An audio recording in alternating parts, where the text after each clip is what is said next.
So I know you guys have any questions, but before we start, I want to thank ownership for allowing us to spend a lot of money, and players that wanted to come back, and their agents, and current players for doing what they do to help us add players. So we're happy, but we still have a little bit more work to do. We've got a couple roster spots left. So beyond that, I'll answer whatever questions you guys have. You mentioned current players, maybe taking less Kevin to Yeah. a bunch less. How Yeah. did that kind of formulate? So I think you guys know that, I'm glad you asked. Kevin, without Kevin foregoing the max, which he obviously deserves and could have gotten from us or any team in the league, that allowed us to attempt to sign Andre and Sean and not have to renounce him. Had Kevin asked for the maximum salary, like I said, which he deserves and could have had, it gave us the chance to try and sign Andre and Sean. And then beyond that, by him even taking less than the non-bird, it almost ensured us getting those guys, because his gesture of taking less gave us the ability to be very aggressive in pursuing Sean and Andre. And I can pretty much unequivocally say without it, we're not looking at the team we have right now. So, what Kevin did shows who he is, shows what he's about, and I think it's clear that that's winning. And those things don't go unnoticed. And fortunately, guys like David West have done that. Andre Iguodala 4 years ago had opportunities to make more. Obviously, we know Steph's contract that he did allowed us to spend in a different way. Had he been a max player his first go around, which he certainly was worthy of that too. So that's how you sustain success. You may stumble upon success a few years, but if you want continued success on a team for many years, it requires those types of things. But he did it on his own volition, which makes it that much more impactful and impressive to me. Because Kevin Durant can get he's a max player for the foreseeable future forever. For him to do something like that is commendable. And all we can do as an organization when given that responsibility and opportunity is to go take advantage of it and bring back guys like Sean, Andre, add a guy like Nick Young, because without him doing that, other sacrifices as far as roster would have had to be made. You mentioned he could have taken the 31.8, and you technically could have still paid Andre and Sean. How did the conversation come about to then cut that even more, go down to? Yeah, I mean, like any business, we have our own financial constraints. Spending isn't limitless. So we knew going in, we had ideas of what we were comfortable spending, even going way into the tax. But there are limits, and without him going beneath the non-bird, I know because I'm intimately in it, we would have had to make some difficult decisions, because we can't just spend, I don't want to say recklessly, but we can't just spend beyond any number. That's not reality. I mean, could we? We wouldn't have. No team just spends in any sport. I mean, baseball has no salary cap. It doesn't mean you see $500 million payrolls. Everybody has their comfort level or ability to stop at the line. So I know without him doing that, it would have been a different roster.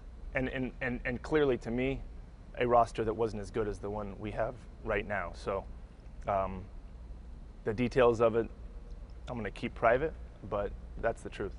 You mentioned Nick Young. What attracted you to him? He obviously has a kind of a mixed reputation out there in the league. How much of a risk do you think that is, and what went behind pursuing him?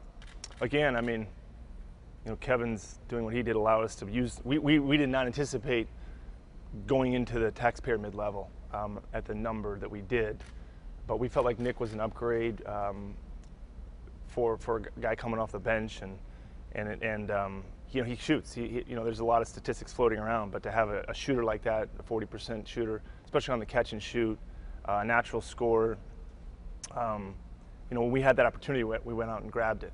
And Steve, and I'm sure some of you will talk to Steve in Las Vegas, was also very high on Nick. He talked to Luke Walton about him.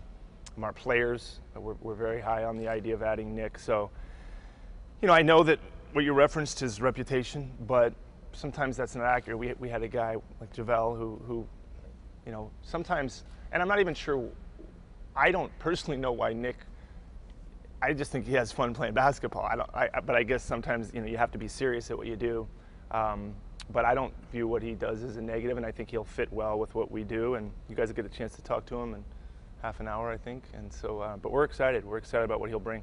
How much was Luke Walton involved at all, or did you guys talk to Luke? Hey, how was he last year? That kind of thing. Yeah, Steve talked to Luke about bringing him here, and Luke mentioned even early in the season that Luke was committed to playing defense while he was with the Lakers, because Luke and Steve would talk, they're friendly, and he said, he's been a really pleasant surprise is Nick Young. He's really committed to guarding. He's been a great player for them, great teammate, and I'm sure that mattered. I'm sure that added to Steve's comfort level, my comfort level, because Luke's got a great basketball acumen, and so when he speaks on someone, we listen. You mentioned the 2 roster spots you have. I mean, you only have 4 centers right now. Is it big men, basically, those last 2 spots, you think? Probably, but again, as you guys know, watching free agency the last few days, who knows, man? We have ideas of what we want to do, but it's very unpredictable. To be honest, like I said, I would have never thought that Kevin and his business partner Rich would give us the opportunity to take less and allow us to be as aggressive. I didn't foresee that, but when given that opportunity, we said, wow, now we can go hard at bringing Sean and Andre back quickly. Now we can go hard at using our taxpayer mid-level. It's all trickled down. So now we're sitting here maybe thinking we can only keep 14 guys guaranteed. Now maybe we can keep 15. So it's all tied together. But I imagine we need to supplement that position, and that'll be the focus, is the center position for the next week or 2 weeks or however long it takes. Are you optimistic with JaVale bringing him back? I'm not optimistic about anything, but I'm hopeful, and we're going to look into that. And his representatives and I have been communicating, as well as Zaza's. So we'll weigh that with what other options we have. But he was great for us, and he afforded us an ability to play a different way.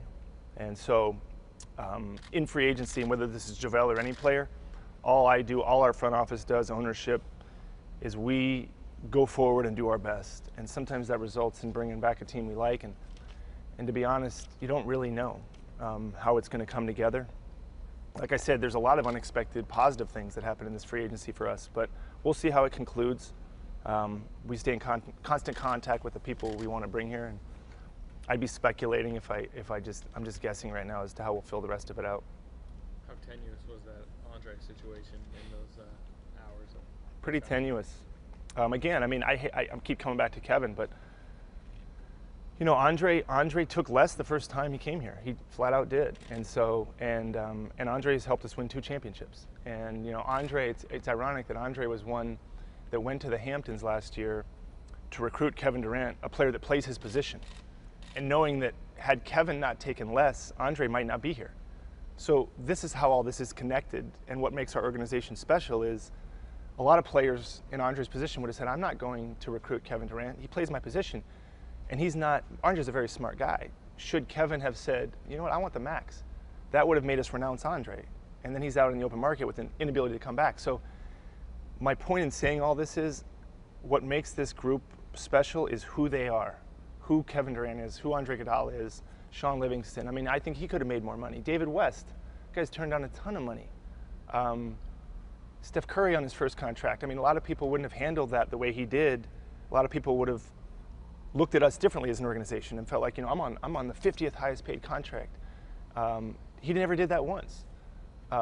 So when you add all that together, I think what that culminates in is winning. It's how we play. It's how we move the ball. It's how nobody cares who gets the credit. I always say this wooden quote. It's amazing what you can accomplish when no one cares who gets the credit. I do think that permeates our entire team.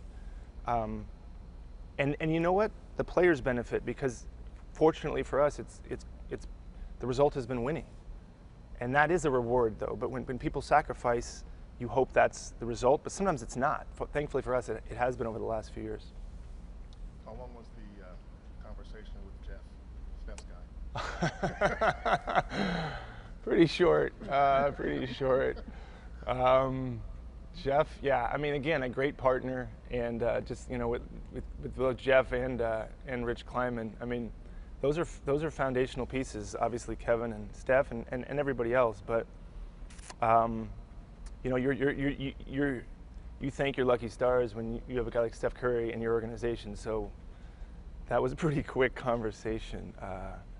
And again, Steph hasn't made the money that he deserves or should have made. So if you're ever going to be happy for someone, you're happy for a guy like him who does things the right way and lives life the right way.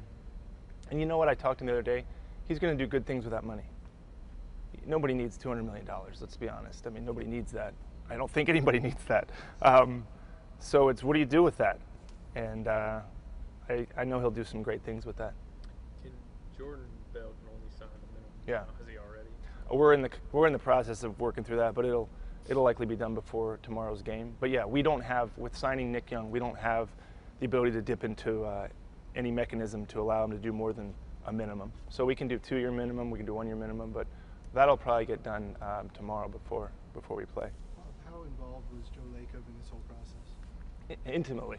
It's his money, and that's just who he is, obviously. But I welcome his involvement, and when you're spending like we spent, we had many conversations as to what was our threshold, how did one signing impact another. I know all these signings are looked upon independently, but they are all connected, because like any team and any organization, any business, there is a budget. There's some teams don't go in the tax. Fortunately for me and us and our players and our coaches and everybody, all our fans, our ownership will, and we're in it. We're in it in a pretty meaningful way, and for the foreseeable future, if you look at our numbers, we're in it. It's not. There's no drop in it. So yes, he's aware, but the best thing about him is that he wants to win, and if there's an opportunity to win, and I think that again, to tie it together with our team, when winning is the most important thing, and it truly is, and your actions speak towards that, I think you can sustain success. And Joe's involvement in allowing us to spend, it's instrumental in what we do, and I don't take that for granted. Is Caspi official? I don't know if I don't think he's official. yet. I mean, what am I allowed to say? Whatever you want. Can you let him talk? What are your thoughts on Yeah. his Should. Yeah. career? What'd you say? He hasn't actually signed. Well, I would say that we expect that to occur. We expect him to sign and enter into an agreement with us. And I guess when he does, I can speak more on it. But we're excited about that possibility of adding a guy like him.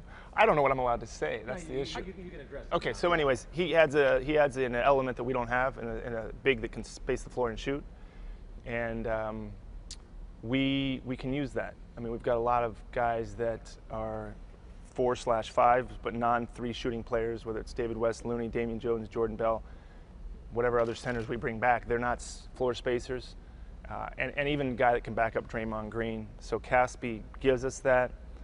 He's a player that really wanted to come, and another guy that purportedly took less money. It's interesting. I mean, we all make these decisions in life as to what's important, but I do love seeing happiness, win the day. I mean, it's easy for me to sit here and say in the position I'm in, but it's powerful, and he was thrilled to get on board, and I think we'll have a great use for him. What do you remember about the night he scored 36 here? He just kept making threes. He wouldn't stop making threes, which you do remember. But the shooting, the size, the cutting, and again, Steve spoke to him on the phone about potential roles. And Steve's a really good communicator with all our players. He's brilliant at keeping everyone engaged and making them feel like they're part of it, whether they're the most important player or the 15th guy on the team. He's very good at leading and letting everybody know and being honest, even when honesty is not the easiest course. He will tell our guys, and he mentioned it in his press conference after the championship, I think he said, I went to certain guys and said, you're not going to play tonight. But a lot of coaches wouldn't do that. They just wouldn't say anything to the player. But that engenders goodwill, trust, because most players just want to hear the truth.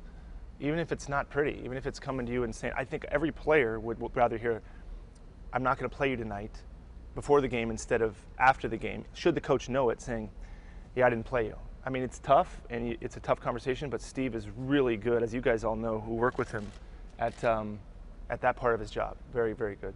You mentioned Caspi shooting threes and cutting. how much, when you sign a guy like him or Nick Young, how much does the way they play, the style, matter? Or do you think when you get someone here, given the way you guys play, you can mold someone to your style? Well, you know, Does that make sense? yeah, no, it makes sense. I mean, we have to believe, like we did with whether it was JaVale or to be honest, even Kevin changed the way he played a little bit, coming here. But you have to believe in your players and your coaches, and they've been remarkable at developing a style. You know, it led to a lot of turnovers early on, if you look back 3 years, but we're getting better. And, you know, our defense has been, you know, even Steve credited Mark Jackson when he first got the job, that our defense was in a pretty good spot. But if you're not guarding on our team, you're going to stick out. I mean, it's not a team that takes defense lightly. So you're going to hear it from Draymond, you're going to hear it from Rod Adams, you're going to hear it from somebody. So on that side of the ball, there's an accountability level that we pride ourselves on. But offensively, Steve's system and the coaching staff's system, it's a lot of off-the-ball movement, it's a lot of cutting, it's a lot of screening, it's a lot of shooting. We trust that we bring in guys that can adapt to that if they haven't been part of that. And they bring a skill set that we can lean on and they can obviously use. But again, I credit the coaches, whether it's Steve or his entire staff, of developing our players and getting them to buy into that system. It's not an isolation system. It's not a system where, it is a system where one night you might not get as much opportunity as another night. So it requires selflessness. And I think that's honestly all this stuff, all this conversation about contract, I think that's why people enjoy watching our team.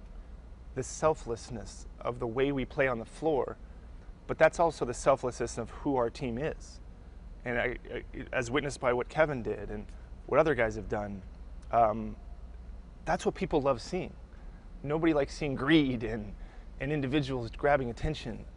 So I hear that more than anything. People will say, I love watching, and this isn't me, it's our coaches and players, I love watching your guys' teams play.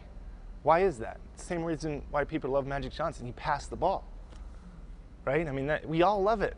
We like seeing sharing and things like that. So I think those guys both will fit in well under that scheme. I know your focus is on this organization, but what are your thoughts when you see all the other teams out west making these power play moves in response to what you guys are doing? Well, that's why it's so important to keep our team together and stay as strong as we can. I was worried, to be honest, that we would not be able to bring back the same guys. Where I'm sitting today, I would not have said was a likely outcome going into free agency. But like I said, it was a culmination of things that fell into place, because my thought was we were likely to get worse. You know, I thought we were not going to come back as strong. And if we hadn't, people are coming for us. That's their job, and they're very good at it. All the other GMs, all the other players, coaches, you know, we're the hunted right now. But that's where you want to be. I mean, that's where we want to be. But that's why it's so important that we continue to push and improve and get our roster as best as we can, because they're not going to stop coming. But that's what makes it fun. If this stuff was easy, you know, it'd be boring, I guess. But it's hard, and pressure is good. You know, pressure from other teams is good. Of the conceivable outcomes for your final two spots, what would you rank getting Zaza and JaVale back in terms of, would that be the best conceivable outcome, or would that be? You know, if it works for them and it works for us, that'd be great. And it's not just, it's also, they deserve, I mean, they were both key parts of winning a championship. And they both sacrificed too, to be honest. I mean, so it's that theme of the day, but that would be nice because continuity is important. Last year we had a lot more change. And I expected a lot more this year. Again, I didn't expect Kevin to do what he did, which allowed us to really retain Sean or Andre. I thought one of them would be gone. I really did. I didn't know which one, but you know, Sean's getting done early. And then, you know, look, I don't know this, but I think Andre might have had something more lucrative. He told me he did. You guys, I fell for it. You can ask Andre that, or he may just take that with him. So Andre's smarter than Bob. Yes, yeah, for sure. Yep, 100%. But yeah, I didn't think. Yeah, but Zaza and JaVale were both big parts, so we'll see. And I don't want to deflect. I just don't know. This free agency stuff is crazy.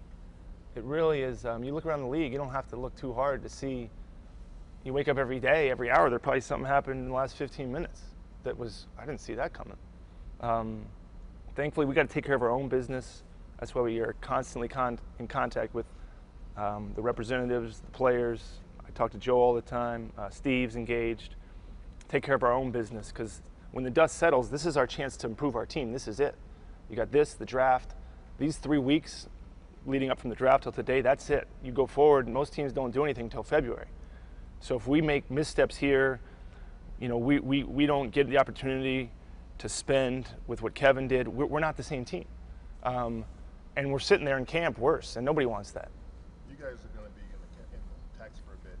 And For a it bit. looks- Yeah, and it looks like you won't be alone, though. I mean, Right. the way things are going, I mean, it looks like you're going to have a handful of teams that are going to be there, and probably no end in sight. Right. I mean, does that provide any comfort whatsoever, knowing that this is kind of the way things seem to be going?